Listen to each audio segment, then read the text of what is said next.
E é isso aí, galera, após vocês conhecerem todos os detalhes, o novo Peugeot 208 2025 nessa versão GT, que de esportiva não tem nada a não ser pelo visual, hora de colocar à prova esse motor 1.0 turbo, para vocês sentirem de fato o que é que a gente está andando aqui, qual o produto.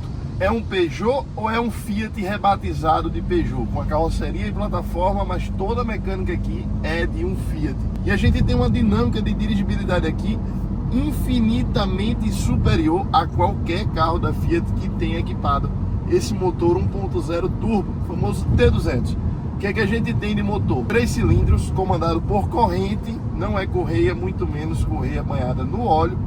Ele rende 130 cavalos e 20,4 kg de torque. Ambos os números aparecem desde as primeiras rotações, injeção direta de combustível e cabeçote multi-air. Para quem não sabe o que significa, é um cabeçote que ele tem uns atuadores variáveis no lugar das válvulas. Então é um funcionamento bem melhor, um funcionamento mais rico e que demoraria aqui uns 10 minutos só para explicar o funcionamento desse cabeçote. De transmissão é uma CVT acoplada por conversor de torque, ela simula 7 marchas. No caso aqui do 208 a gente não tem o pedal shift. Fez falta, fez bastante, porque ele tem uma pegada esportiva muito maior do que o Pulse, que tem o pedal shift. A gente até tem aqui a troca manual, mas é pela própria alavanca, e a cada cambiada que a gente dá, apesar de ser CVT e você achar que não surte nenhum efeito, a gente consegue derrubar cerca de 500 rotações. Então tá de terceira, passou a quarta, ele vai caindo 500 rotações e vice-versa, ele também vai subindo se eu for reduzindo. Então a gente tem uma ação de freio motor muito bacana dessa transmissão. As rodas Aro 17 aprimoram essa condução, essa experiência mais esportivada, só que ao mesmo tempo a gente tem um pneuzinho bem fino, que no caso eu até estourei aquele ali do lado direito.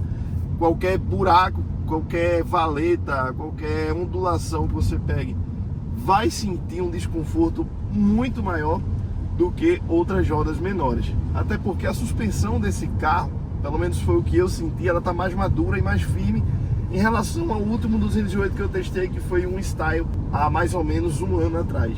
Carro que está mais gostoso de dirigir, sim.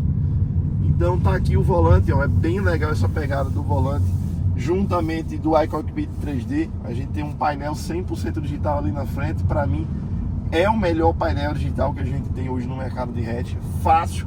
Já foi da Volkswagen, hoje não mais. O Activa Info Display perdeu algumas funções, ficou mais simples e não tá tão legal hoje em dia.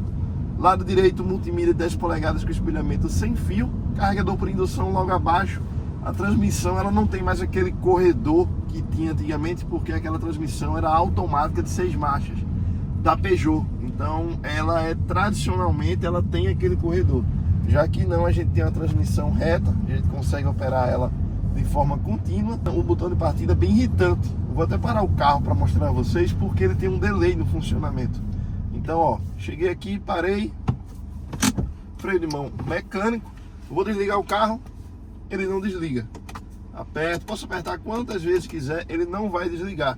A não ser que você aperte um pouquinho e segure, aí sim ele finaliza a operação. Só que ele ainda tem um delay, não sei se vocês perceberam, mas mesmo apertando por longos segundos, eu tiro a mão e ele continua funcionando. Mesma coisa para ligar. Posso apertar quantas vezes quiser, não vai ligar, a não ser que eu dê uma segurada, ele demora ainda 1, 2 segundos e liga o motor. Então ele tem esse delay um pouco chato. Outra coisa chata também de dirigir esse carro é quando você quer ativar o modo Sport. Ao invés de ele ficar de uma forma mais simples, mais prática, como é no Fiat, que é aqui no volante, ou até algum botão aqui próximo da alavanca de câmbio, até tem um espaçozinho aqui, quando esse carro é importado, para ter o modo de condução. Mas como ele é um carro argentino, barra nacional, né, um projeto quase que brasileiro, ele não tem as mesmas funções europeias. Então a gambiarra que fizeram foi colocar o modo Sport aqui do lado esquerdo. Acho que vocês não estão nem vendo, mas ela fica ali bem escondidinha. É chato de acionar esse modo Sport.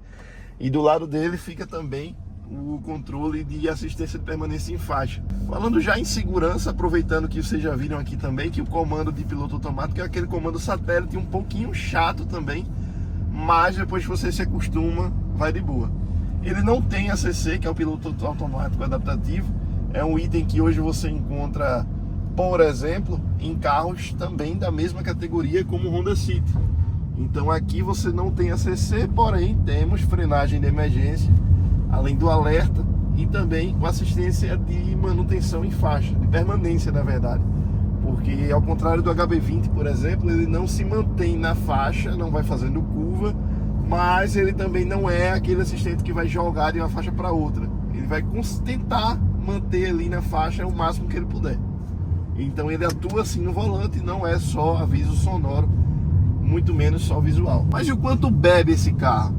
É um motor 1 litro turbo, com um câmbio CVT, em um hatch compacto, tinha tudo para ser econômico. Mas o acerto que a Peugeot fez aqui, ele é muito mais voltado para o lado esportivo, para o lado de você dar um toque no acelerador. E ele já responder muito bem, pegando um fôlego desse motor turbo.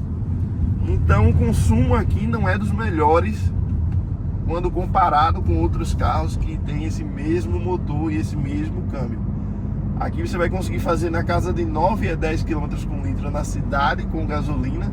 Já na estrada ele é muito bom, de 14 a 16, vai depender do seu pé. Você com certeza vai fazer mais que 14, e para fazer mais de 16 vai ser mais difícil. Como é na prática dirigir esse carro, vou até acionar o Sport aqui num local não muito comum. E detalhe que o modo Sport ele só funciona com o câmbio em D. Se eu coloco ele para o manual, automaticamente eu perco a função Sport. Voltei para o D, ela volta ativa. A suspensão desse carro é uma McPherson lá na dianteira e eixo de torção na traseira, ou seja, nada demais. Todo carro dessa categoria tem o mesmo sistema de suspensão. E ó, afundei o pé no acelerador, o carro responde muito bem. Mas vocês estão vendo que quando eu passo por uma irregularidade, ele também responde. Ele copia muito bem todas as irregularidades.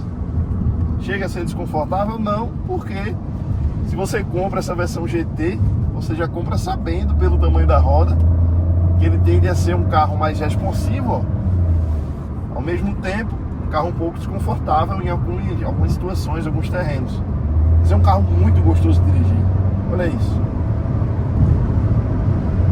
Como o motor cresce rápido, freio a disco só lá na frente, atrás da tambor, mas ele freia muito bem. Sai um pouquinho de traseira se você exagerar e fizer curva ao mesmo tempo. Mas olha isso. E detalhe, tá? A gente tá andando aqui, como eu avisei, com um pneu lá da direita, é step, não é a roda. Mas ainda assim o carro anda demais. Olha essa andada. Fundei o pé. O CVT simula a marcha por volta de 5.500, 6.000 rotações. Na verdade é até difícil que ele passe de 5.500, é só quando ele quer realmente. Olha a curva. Como o carro é bom de curva. É grudado no chão.